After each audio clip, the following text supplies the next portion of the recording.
So I was talking to this guy online, and he said something that really stood out to me.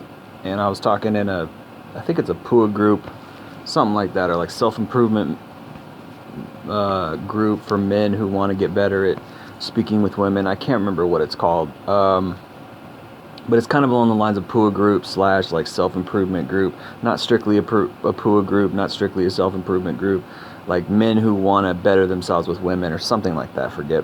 And I like to go in these Facebook groups and like learn and chat and just kind of pull together idea resources and things like that, so I can grow as a man and things like that, and also so I can learn what other guys are going through, where they're coming from, and get interesting perspectives, because the internet is such a powerful tool, given that it's international and we can speak to people across the world and learn things we would never know, because we're not there where they are and they're not here where we are, and we can share, and it's great. Anyway, so I was talking to this guy, forget where he was from, but he said something that really stood out to me, and I was just like, wow, that's a really good point. And we were talking along the lines of how women are conditioned socially to react to men, and I realized that there's layers of how women react to men. There's layers based on stigma, based on fear, based on social pressure, based on peer pressure, right? So women are just not the same as men. Men are very pragmatic, and again, I say this almost every video, like, when people are saying men and women are the same, it's the stupidest thing ever, because we're so different. Men are a lot more pragmatic, we're a lot more logical, we're a lot more rational. We make decisions based on the outcome of the decision that we're making, the best case scenario outcome, right? Women often make decisions based on just their emotion, just how they're feeling, and their feelings can be, hardwired in a very complex way, right? They've got, inner feelings, inner emotions that are hardwired on several different biological function levels, hypergamy. They've got hardwires that from social pressure. And obviously, it's pretty obvious that women are influenced by stigma, against sex, but yet they want to have sex, and yet they do have sex all the time, right? So, when you're dealing with women, you go through these phases of sort of breaking through walls. You got to build comfort. You got to make her, feel like you are not judging her, for potentially hooking up with you. All these different variables that you got to take into account when you're speaking with women, right? When you are dealing with women, and they're important because they let you into the way women deal and function with life, right? But he said some things that were so profound along those same lines. And of course, this does have to do with biology. This does have to do with psychosocial, psychology of the social dynamic, etc., right? And it's all intermixed, and it's like this big web of hardwiring, right? And yes, it varies from girl to girl, but a lot of it is the same across the board, right? So he was saying, what he was saying was brilliant, because it was so like profound. I was like, yeah, why didn't that hit me before? Like, these women have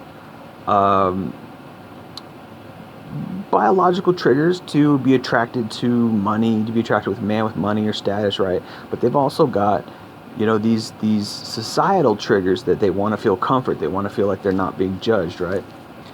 And so he was talking about how, it's good, when you're talking to a girl, etc., to make her feel comfortable, to make her feel like, she is she's not being judged by you. But also, he said something that was like so so obvious, and I never saw it, and I was just like, oh yeah, that makes sense. And he said women deal with a lot of bad sex, and I was just like, yeah, that kind of makes sense. Like, not every guy is really good at sex, and it's like, because of the way women are set up, because of all that stuff I just took 5 minutes to explain, right? Because you have to build comfort, because you have to get past those walls, because you have to get into that hardwiring. Not every guy can do it. So like the guys who do get past that hardwiring, etc., a lot of them probably aren't even good at sex. A lot of them probably aren't even that great. So imagine coming from the female's perspective, where like she's like, oh gosh, I gotta put these guys through all these tests, I gotta make sure I'm comfortable, I also gotta be aroused, all these, like, it's actually kind of toilsome and burdensome for a woman to be attracted to men, or to, not say be attracted to men, but to enter into a sexual relationship with a guy, because there's so much potential danger. And you could argue and you could say, well, this is why women, it's so hard to get them in bed. Maybe that's part of it. But see, the truth of the matter is, the women are having sex all the time anyways.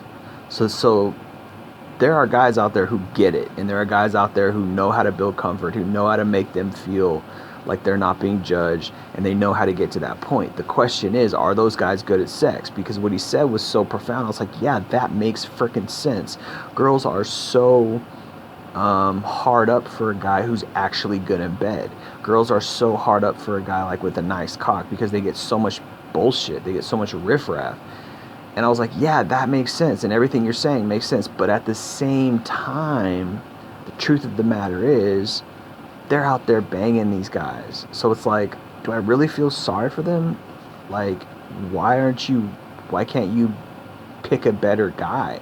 Why are you just out there with, sleeping with any guy who comes along? And of course he's a minute man, or he's got a small dick, or he doesn't know how to pump it right, or he's not even in shape, or all these things. And it's like, all because you have all this crazy hardwiring, all because you are, super picky, in that you want to pick this perfect type of guy who's like this. But it's like, the whole irony of that whole scenario is that they don't even choose guys that are great. They choose assholes, or they choose dickheads, or they choose selfish narcissists, or they choose weaselly white knight male feminist phonies who are just using that to act like, oh yeah, I understand your plight as a woman, and and they're just, it's like, but none of that actually translates to anything quality of a male standard. Like, is he in shape? Is he strong? Right? Like if he's strong and he's in shape and he works out a lot, he's gonna be good in bed, probably, right? So it's like, they don't even think about that. They like, oh, he's tall. Like, that's neither here nor there when it comes to strength in bed. That's neither here nor there when it comes to who's good in bed, etc. It's just like, what? It's like, it's kind of dumb after a while, and then you realize, like, yeah, this whole game is just fucked up. And the way women, like, when you talk to them, they're just vapid and dumb. And it's just like, yeah, that kind of makes sense. It's like, yeah, no wonder you're sleeping with a bunch of douchebags, or you're sleeping with a bunch of guys that don't make you come. And we got this whole stigma about, like, oh, girls don't even come from sex. Like, what the fuck are you talking about? Every girl I've ever slept with came from vaginal sex, not just clit stimulation. Like, the G-spot is in the vagina, and if you got a big enough dick, and if you know how to work it, you're gonna make her come. And it's just like, it's crazy to me how like stupid the whole scenario is. It's just like, okay, so you're gonna pass up the real deal for just a dude who's a slick talker, or a guy who knows how to make you comfortable, etc. And you're gonna go through those guys like they're tissue. You're gonna sleep with 10 of them in a year, and you're still not gonna feel satisfied because they're weak in bed. And it's just like, you are one big hot mess. You are one confounding ball of yarn. That's all I gotta say. It's just a weird thing to think about, man.